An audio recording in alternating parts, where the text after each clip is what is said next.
विक्रम फडणीस दिग्दर्शित हृदयांतर हा चित्रपट ह्या शुक्रवारी पाहायला मिळणार आहे। मुक्ता बर्वे आणि सुबोध भावे यांनी अभिनयाची जोरदार बॅटिंग केलेला चित्रपट असं या चित्रपटाबाबत म्हणायला काहीच हरकत नाही।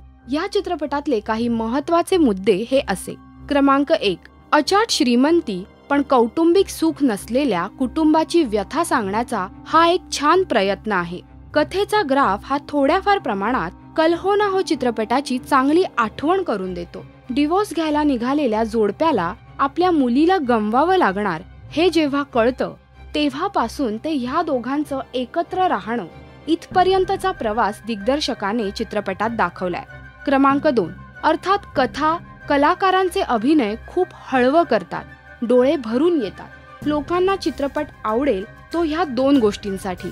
कथेचं एलिमेंट काही नवीन नाहीये, ह्याआधी अशा धर्तीच्या कथा आपण पाहिल्यात, परंतु तरीही थोड्याफार प्रमाणात कथा प्रभावित करते।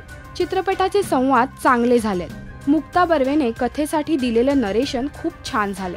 क्रमांक 3, कुटुंबातील प्रत्येक पात्र छान एस्टॅब्लिश होतात। काही वेळातच त्या पात्रांचा स्वभाव प्रेक्षक म्हणून आपल्यालाही कळू लागतो।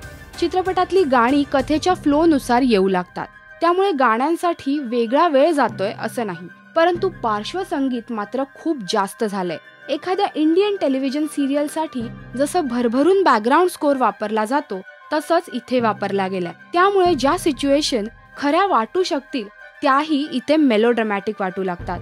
क्रमांक 4, चित्रपट दिग्दर्शनाच्या बाबतीत काही उल्लेखनीय सादरीकरण देतो असं नाही। चित्रपटात बऱ्याच गोष्टी टिपिकल होत जातात। नवरा बायकोमध्ये असलेला प्रॉब्लेम दाखवताना त्याची मांडणी खूप नाटकी आणि घडवून आणलेली अशी दिसते, त्यात सहजता नाही। शिवाय चित्रपटाचं एडिटिंगही बरंच खटकतं। एका मागून एक असे सीन्स जोडले गेलेत ज्यात बॅकग्राऊंड स्कोरचा फ्लो मेंटेन केलेला नाहीये। एका मागून एक सीन्स येत राहतात ज्यात फारसं काही होत नाही, त्यामुळे चित्रपटाची लांबी प्रकर्षाने जाणवते।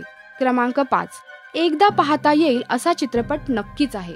बॉलिवूडच्या बिग बॅनर्सने एखादा इमोशनल ड्रामा दाखवावा आणि तो अगदी आपल्यावर असरदार ठरावा, डोळ्यातून भरभरून पाणी यावं, हे सगळं हा चित्रपट पाहताना होतं।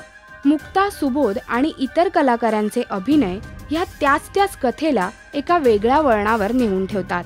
मी या चित्रपटाला देते 3 स्टार्स, पण अर्थात तुम्ही थिएटर्समध्ये जा आणि हा चित्रपट नक्की पहा। आणि तुम्हाला हा चित्रपट कसा वाटला तुमचे रिव्ह्यू या व्हिडिओच्या कमेंट सेक्शन मध्ये लिहायला विसरू नका।